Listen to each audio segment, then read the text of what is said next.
Après une dépression de plus de 1000 mètres et de 30 degrés en moins d'une heure, nous avons opté, Johan et moi, pour la détente, en commençant par un bain de boue. L'odeur est intense, limite désagréable. Ça ressemble à du potassium et nous sommes écrasés par la chaleur. Cette boue est le produit des eaux fortement minéralisées de la mer Morte, mélangées à de l'argile. Les sources, accessibles de boue, provenant des sédiments de la mer Morte, sont de plus en plus rares.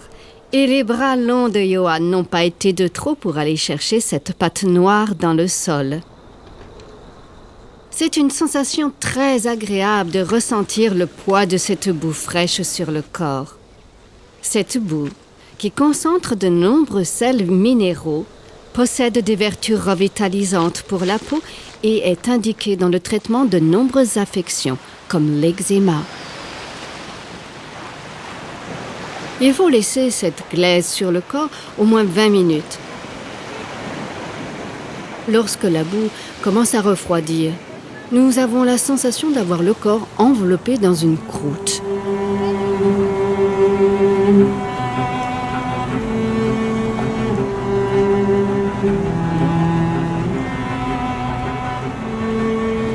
Il n'est pas très difficile de rentrer dans l'eau. Et le phénomène faisant qu'on flotte assis apparaît quand on bascule sur le dos à partir d'un angle de 45 degrés environ. Les pieds se soulèvent et tout le corps bascule. L'eau a une consistance dense et visqueuse due à une salinité 10 fois plus élevée que dans n'importe quel océan. Et il n'est pas possible de mettre la tête dans l'eau. Avaler un peu de cette eau salée en profondeur peut entraîner une asphyxie immédiate. Les poissons qui auraient le malheur de s'y aventurer perdraient la vie en à peine 1 minute. Cette jeune fille semble vouloir bronzer, oubliant qu'elle se trouve dans une cuvette à 400 mètres sous le niveau de la mer, là où les UV du soleil ont déjà été fortement atténués, empêchant tout coup de soleil.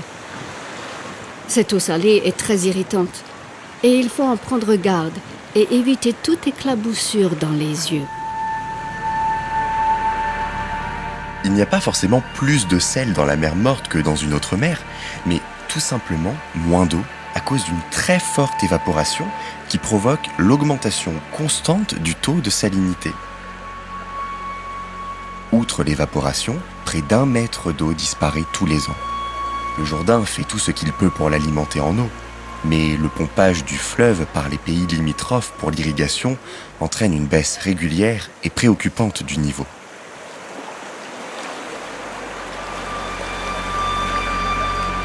L'agitation de l'eau à la surface de la mer Morte laisse présager depuis des années que quelque chose se cache dans ses profondeurs. Récemment, des plongeurs ont bravé ces eaux chargées de sel et ont fait une découverte surprenante. Des sources d'eau douce jaillissent à plus de 30 mètres de profondeur dans des cratères de 15 mètres de largeur et 20 mètres de profondeur. D'ailleurs, les Juifs ne l'ont jamais appelée la mer Morte, mais Yam Hamela, qui veut dire en hébreu la mer de sel.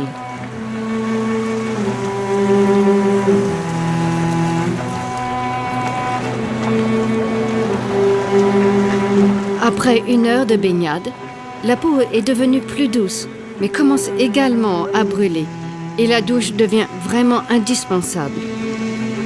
C'est donc avec le feu allumé dans mon maillot de bain que je me précipite sous les douches gracieusement mises à disposition. À en juger par les contorsions de mes voisines, je constate que je ne suis pas la seule à souffrir de ces désagréments. Avec la disparition d'1 mètre d'eau tous les ans, la mer Morte risque de se voir rayée de la carte d'ici 2050.